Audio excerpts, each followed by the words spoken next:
ஆடாம ஜெயிக்கிறதுனா என்ன? ரேஸ்ல போய் ஓட்டுனாதான் ஜெயிக்க முடியும். எலெக்ஷன் அப்படி கிடையாது. மக்கள் மனசு வச்சா ஜெயிச்சிடலாம். கலைஞர் மேடையில நின்னு பேசிட்டு இருப்பாரு, கூட்டமே கூடி நின்னு ஜெகஜோதியா கை தட்டுவானுங்களாம். அது வரைக்கும் இவரு காரை வெளியில மேடைக்கு பக்கத்திலே கொஞ்சம் தூரத்துல காரை போட்டுக்கிட்டு தடவிட்டு இருப்பாராம். நாங்க ஒரு கட்சின்னு உருவாக்கி அந்த கட்சிக்கு நாங்க சின்னம் வாங்கியிருக்கோம், இன்னும் எங்க கட்சியை பத்தியே கருத்துல இல்லைங்கிற மாதிரி பேசிட்டு இருக்கீங்க.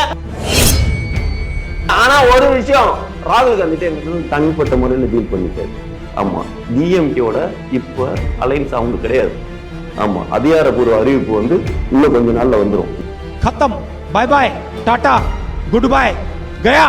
இந்தியாவுக்கு பிஎம் அவர்தான். புரியுதுங்களா? இந்த நெஞ்சை கிழிச்சு பார்த்தா அதுக்குள்ளார விஜய் தெரியுமா? புரியுதுங்களா? அனுமார் நெஞ்சை கிழிச்சு பார்த்தா உள்ளார ராமர் இருக்காருன்னு தெரியுமா தெரியாதா? அது மாதிரி நம்ம நெஞ்சை கிழிச்சு பார்த்தா உள்ளார மூஞ்ச பார்க்க கூடாதுன்னு நான் திரும்பி உட்கார்ந்து கூட நீ பண்ற டென்ஷனுக்கு நான் முடியலமா. உங்கள் ஆரோக்கியத்தின் உற்ற நண்பன் ஹெல்தி ஸ்வீட் ஃப்ளார் உடனே ஆர்டர் செய்யுங்கள். எங்க விசில் அடிச்சு காமிங்க சார். பூத்ல எப்படி ஒரு சிக்னல் கொடுப்பீங்களே அந்த சிக்னல் இங்க எங்களுக்கு பண்ணி காட்ட முடியுமா? எல்லாரும் லைன்ல நிக்கிறாங்கல்ல, அப்படி என்ன சார் காத்து தான் வருது, விசில் வரலையே. ஏமா எல்லாருக்கும் கையில வராதுமா. ஆமா இருமா, நீங்க வேற எல்லாரும் லைன்ல நிக்கிறாங்கன்னா இங்க பாருங்களா, இப்ப திரும்புவோம் போத்தீங்களா அப்படின்னு போட்டு வந்துருவோம். புரியுதுல? விசில் நீங்க வந்து சொல்றத பாத்தீங்கன்னா ஐயோ பயங்கரமா பிளான் வச்சிருக்காங்க போல. பூத்ல போய் சும்மா நின்னு விசில்லே சிக்னல் கொடுத்து இது பண்ணிடலான்னு. ஆனா விசிலே அடிக்க வரல, நீங்க எப்படி அங்க போய் சிக்னல் கொடுத்து எங்க ஓட்டு வாங்கி காசே கொடுக்க வேணாம் யாருக்கும். புரியுதுங்களா? குவார்டர் பிரியாணி காசு கொடுக்கிற கட்சி எங்க கட்சி கிடையாது. ஏன்னா இது வரைக்கும் நாங்க எதுவுமே கொடுத்ததில்லை. ஏன் கொடுத்ததில்லை? எல்லாம் ஆட்சிக்கு வந்ததுக்கு அப்புறம் எல்லாருக்கும் சமமா கொடுக்கணுங்கிறதுக்காக தான் யாருக்குமே இது வரைக்கும் கொடுக்கல. புரியுதுங்களா? நாங்க வந்து தெளிவா இருக்கிறோம்.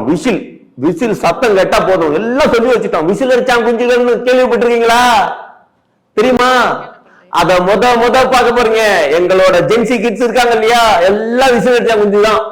ஆமா, வேற மாதிரி இருக்கும். நீங்க பாருங்களேன். அணில் குஞ்சுகள் தாண்டி இப்ப விசில் அடிச்சாங்க குஞ்சுகள் அப்படின்ற மாதிரி பேர் புதுசா உருவாக்க போறீங்களா? இல்ல இப்ப அப்படிதான் சொல்லிட்டு இருக்காங்க. தாவைக்காவோட தொண்டர்களா இருக்கட்டும், ஃபேன்ஸா இருக்கட்டும், அவங்களெல்லாம் வந்து தற்குறி, அப்புறம் வந்து அணில் குஞ்சுகள் அந்த மாதிரி தான் சொல்லிட்டு இருக்காங்க. அதனால அப்படி சொல்றேன். அஜித் ரசிகர்கள் ஆமை குஞ்சுன்னு கூட தான் சொல்றாங்க. ஆமைக்கு அஜித்துக்கு ஏதாவது கனெக்ஷன் இருக்கா?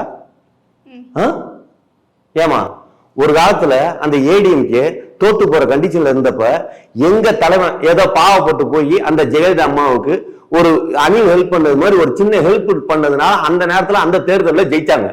புரியுதுங்களா? அந்த ஹெல்ப்புக்கு சொல்லி காட்டுற விதமா இப்படி இருக்குது. பார்த்தோம் சார், ஜெயலலிதா அம்மையார் கிட்ட போயிட்டு இந்த மாதிரி எல்லாம் அழுதாங்க, கெஞ்சினாங்க அப்படின்றது எல்லாமே பார்த்தோம், கண் கூட பார்த்தோம். ஏமா நான் வந்து ஒரு சந்தோஷமான விஷயத்த சொல்லிட்டு இருக்கேன்.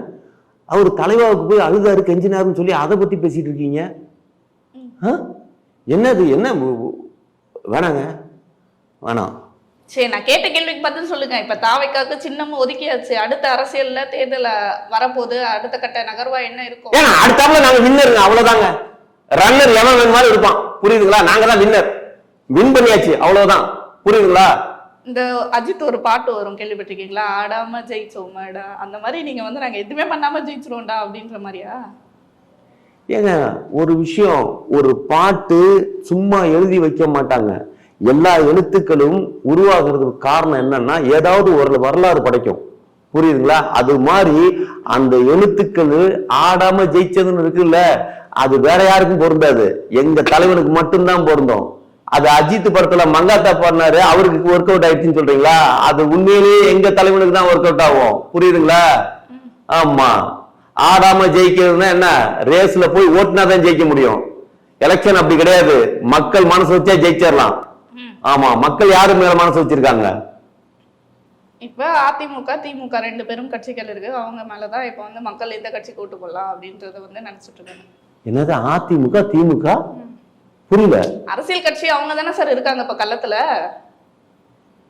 இல்லம்மா, நீ இவ்வளவு தூரம் புரியல. என்ன என்ன நினைச்சிட்டு என்ன மைண்ட் செட்ல இருக்கீங்க? நாங்க ஒரு கட்சியாக அங்கீகரிக்கலையா? நாங்க ஒரு கட்சின்னு உருவாக்கி அந்த கட்சிக்கு நாங்க சின்னம் வாங்கியிருக்கோம், இன்னும் எங்க கட்சியை பத்தியே களத்துல மாதிரி பேசிட்டு இருக்கீங்க. அப்ப களத்துல அவங்க தான் இருக்காங்க, நாங்க இல்லையா? கட்சிக்கு சின்னவரம் வாங்கிட்டீங்க, ஆனா இன்னும் தலைவரை வெளியே பார்க்கலையே. 30 நாள் மேலேயே ஆயிடுச்சு, இன்னமும் தலைவர் அவர்களை வெளியே பார்க்கல, ஒரு அறிக்கை விட்டும் பார்க்கல, பேசி பார்க்கல, மக்களை சந்திச்சு பார்க்கல. ஆனா அதிமுக திமுக அப்படி கிடையாது. ஏமா உங்களுக்கு தனிப்பட்ட முறையில தலைவரை பாக்குறதோ சொல்லுமா, நான் ஏற்பா பண்றேன் ஐயா குஷியை பார்த்தா போதுமா, தலைவரை கொண்டு போய் காட்டு வருமா? நீ ஏமா உங்களுக்கு தனிப்பட்ட ஒரு விருப்பம் இருந்தா அது தனிப்பட்ட முறையில சொல்லுங்க. இப்படி மீடியாவில் உட்காந்து அசிங்கப்படுறாங்க, 30 நாள் ஆச்சு இன்னும் வரல எதுக்கு வருதுங்கிறாங்க. எதுக்கு வராம இருக்கணும்? அரசியலுக்குன்னு வந்துட்டீங்க, ஒரு கட்சியை தொடங்கிட்டீங்க, அப்ப அரசியல் களம்னா வந்து மக்களை சந்திக்கணும்ல. இப்ப தேர்தல் வரப்போகுது, அப்ப அதுக்கான வேலை என்னதான் செஞ்சுட்டு இருக்கீங்க நீங்க? ஏமா கொஞ்சம் கூட எம்ஜிஆர் மாதிரி இருந்தாதான் ஜெயிக்க முடியும். நல்லா வந்து புரிஞ்சுக்கங்க. எம்ஜிஆர் அமெரிக்காவில் படுத்துக்கிட்டே இந்தியாவில் ஜெயிச்சார் தெரியுமா? இங்க இருக்கிற அரசியல்ல அமெரிக்காவில் படுத்துக்கிட்டே இங்க ஜெயிச்சாரு. எப்படி? அவர் ஒன்றும் கட்சி ஆரம்பிச்சதுமே நான் முதலமைச்சராக தான் வருவேன்னு சொல்லலையே.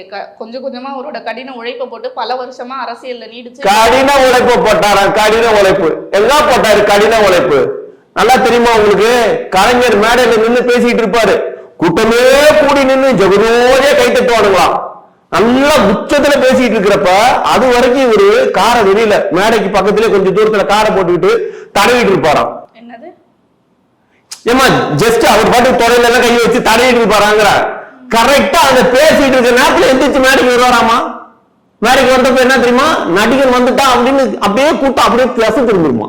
தவறு சார், தவறு சார். தலைவர் இப்போ ஒருத்தர் அவர் மறைந்த அவரை பத்தி நம்ம பேசுறது தவறு. அவரை விட்டுருவோம். இப்ப நீங்க இருக்கிற நம்ம தலைவரை தளபதி அவர்கள் விஜய் அவர்களோட பேச்சுக்கு வாங்க. எம்ஜிஆர் அவர்கள் அவர் வந்து மக்களுக்காக செஞ்சு நற்பணி செஞ்சு அதுக்கான பேர் வாங்கி இப்போ வரைக்கும் அவர் பேசப்பட்டு வர்றாரு ஒரு தலைவரா. விஜய் அவர்கள் அந்த மாதிரி என்ன பண்ணியிருக்காரு? பிற்காலத்துல அடுத்த தலைமுறை எப்படி பேசும் விஜய் அவர்களை? அதுக்கு வாங்க. ஏங்க ஒரு விஷயங்க, நாங்க வந்தோருமே இன்னைக்கு வந்து நல்லா ஒண்ணு தெரிஞ்சுக்கங்க, உலகத்துக்கு நிகரான ஒரு வல்லரசு நாடா மாத்தணும்னா தமிழ்நாடு மட்டுமே நம்ம மாத்துறதுக்கு ரெடி ஆகுங்கிற இடத்துல நம்ம நினைக்கிறோம். புரியுதுங்களா? இந்திய அளவுக்கு நம்ம நாட வல்லரசு எவ்வளவு நாளைக்கு தான் அமெரிக்க கம்யூனிட்டி அவங்களே வல்லரசா இருப்பாங்க, நாம ஆகக்கூடாதா? புரியுதுங்களா? டாலரோட மதிப்புல இருந்து ரூபாவோட மதிப்பு கிட்டத்தட்ட எவ்வளவோ கம்மியாயிருச்சு. இதெல்லாம் சமன் செய்யறதுனா யார் பண்ணுவா? எங்க தலைவர் மட்டும்தான் பண்ணுவாப்ல. எப்படி? இப்ப நம்ம ரூபா நோட்டு இருக்குல்ல, இந்த ரூபா நோட்டு அப்படியே சைடுல இன்னொரு சைடுல அப்படியே டாலர், ஒரு பக்கத்து ரூபா ஒரு பக்கத்து டாலர், ரெண்டு சமமாயிடுச்சுல்ல. ஒரு டாலரையும் ரூபாயும் சமன் பண்ணா நாடு வல்லரசுக்கு முயற்சி நடத்தும்ல. அதை சமம் பண்றதெல்லாம் இருக்கட்டும் சார், கட்சிக்குள்ளேயே பல பிரச்சனைகள் போயிட்டு இருக்கு, கட்சி தொண்டர்கள் இடையே பல பிரச்சனை போயிட்டு இருக்கு. அதெல்லாம் ஃபர்ஸ்ட் சமம் பண்ணணும், சமாதானப்படுத்தணும். அடுத்ததான் போயிட்டு நம்ம டாலர் நோட்டை இந்தியா நோட்டா மாத்தலாமா, இந்தியாவை டாலர் நோட்டா மாத்தலாமான்றதெல்லாம் நம்ம பேசணும். வீட்டுக்கு வீடு பிரச்சனை இருக்கு, அதுக்காக நம்ம போய் பஞ்சாயத்து பண்ணிட்டு இருக்க முடியுமா?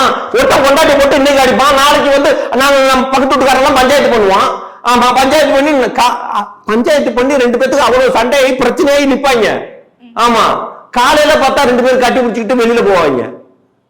அதெல்லாம் பண்ணக்கூடாது. கட்சிக்குள்ளாரையும் கட்சி உள்பூசல்கள் எல்லா கட்சியிலுமே இருக்கும். புரியுதுங்களா? அதெல்லாம் கண்டுக்கவே கூடாது. ஆமா, நமக்கு வந்து இப்ப வந்து ஏடிஎம்கேவும் அவங்க அலைன்ஸ் பில்ட் பண்ணி இப்ப வந்து ஸ்ட்ராங்கா இருக்காங்க, திமுகவும் அவங்களோட அலைன்ஸ் பில்ட் பண்ணி ஸ்ட்ராங்கா இருக்காங்க. டிஎம்டிகே மட்டும் தான், தேமுதிக அதாவது தேமுதிக மட்டும் தான் தனித்து இருக்கு. அவங்களும் நாளைக்குள்ள அறிவிச்சிருவாங்க. இப்ப தலைவர் தாவேகா அவர்கள் வந்து தாவேகா தலைவர் விஜய் அவர்கள் வந்து இப்ப வரைக்கும் தனித்தனியா நிக்கிறாரு. நாங்க தனியா வரமாட்டோம் அணியா வருவோம்னா சொன்னாரு. ஆனா எந்த கம்யூனிட்டி மேலும் வரமாட்டேங்கிறானுங்க. புரியுதுங்களா? ஆனா ஒரு விஷயம், ராகுல் காந்தி எங்க தனிப்பட்ட முறையில டீல் பண்ணிட்டாரு. ஆமா, டிஎம்கேவோட இப்ப அலைன்ஸ் அவங்க கிடையாது. ஆமா, அதிகாரப்பூர்வ அறிவிப்பு வந்து இன்னும் கொஞ்ச நாள்ல வந்துடும். நாங்கள் அவங்க தான், நாங்கள் அவங்க. காங்கிரஸும் தாவேகாவுமா? ரெண்டு பேரும் சேர்ந்து நீங்க 2026 தேர்தலை வந்து வின் பண்ணிடுவீங்களா? ஏங்க காங்கிரஸ் ஒண்ணு போதும். நாங்க இந்தியால, புரியுதுங்களா? எங்க ஆளு 26ல இங்க சிஎம், புரியுதுங்களா? 31ல அங்க சிஎம். அந்த மாதிரி ஒரு ஃபியூச்சர் பிளானை எங்க இருந்து நடத்த முடியும்? அந்த கட்சியோட நம்ம கூட்டணி வச்சுக்கிட்டா தானே அடுத்தாப்புல அங்க முதல்ல அவங்க வீட்டுக்குள்ளார விருந்தாளியா போடுங்க. இங்க சிஎம் 26ல 36ல அங்க சிஎம்னா எங்க சிஎம்?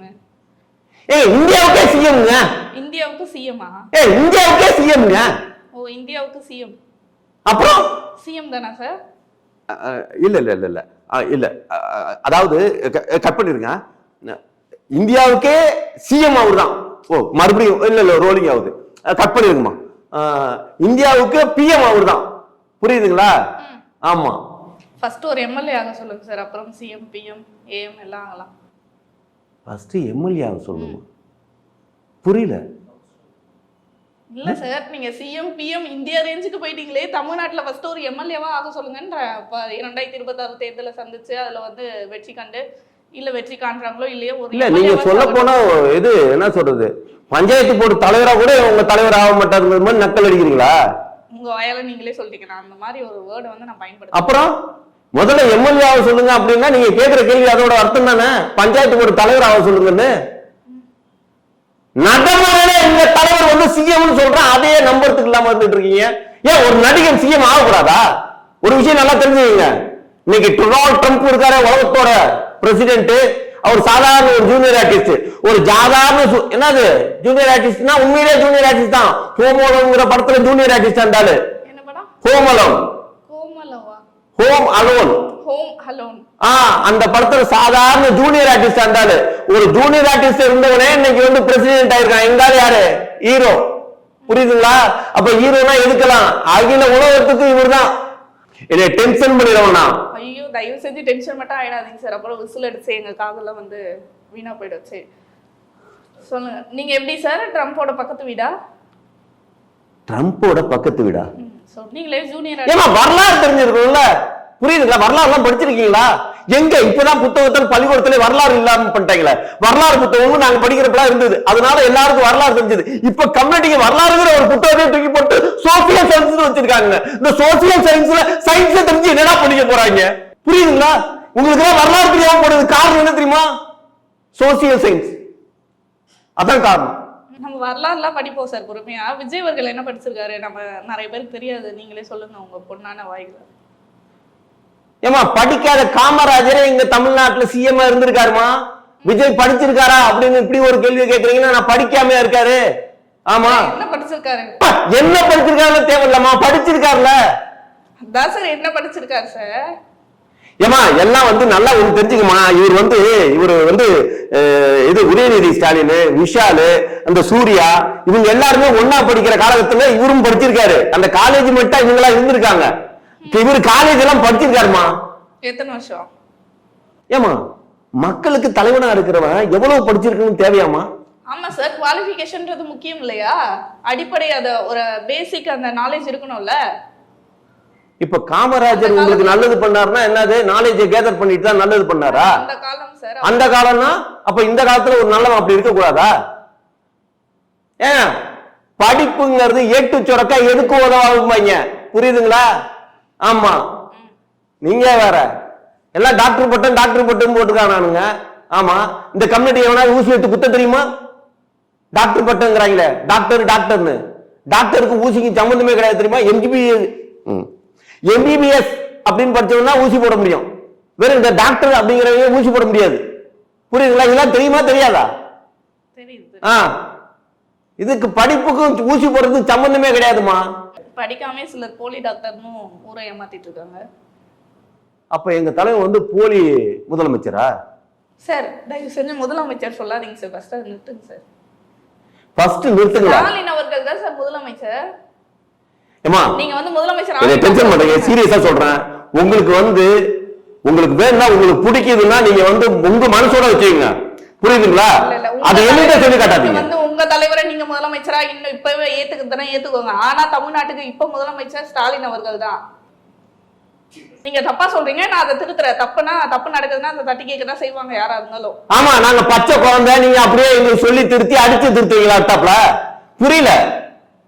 என்னமா நீங்க ஏதோ இன்டர்வியூ கூப்பிட்டு வச்சு வந்திருக்கீங்கன்னு சொல்லி வந்தா விஜய் அவர்கள் முதலமைச்சர் அப்படின்ற வேர்டு எங்கேயுமே யூஸ் பண்ணாதீங்க சார் தயவு செஞ்சு. ஆமா, நல்லா ஒன்று தெரிஞ்சுவீங்க. பாருங்க, வெயிட் பண்ணுங்க சார். என்ன பண்றீங்க? ஏமா இந்த நெஞ்சை கிழிச்சு பார்த்தா அதுக்குள்ளார விஜய் தெரியுமா? புரியுதுங்களா? அனுமார் நெஞ்சை கிழிச்ச பார்த்தா உள்ளார ராமர் இருக்காருன்னு தெரியுமா தெரியாதா? அது மாதிரி நம்ம நெஞ்சை கிழிச்சு பார்த்தா உள்ளார அப்படி ஒரு நேசி போல இருக்கிற ஆள இந்த மாதிரி சொல்லாதீங்க. உங்க வாயில இது மாதிரி சொல்லாதீங்க, புரியுதா? வேற மாதிரி ஆயிரும். ஆமா, என்ன சார் மிரட்டுறீங்களா? என்ன மிரட்டுறமா? சீரியஸா சொல்றமா? நீ பொம்பளை பிள்ளைங்கிறதுனால ரொம்ப நான் கண்ணியமா இப்படி நடந்துட்டு இருக்கமா, வேற மாதிரி ஆயிருமா? மூஞ்ச பார்க்க கூடாதுன்னு நான் திரும்பி உட்கார்ந்து கூட நீ பண்ற டென்ஷனுக்கு நான் முடியலமா.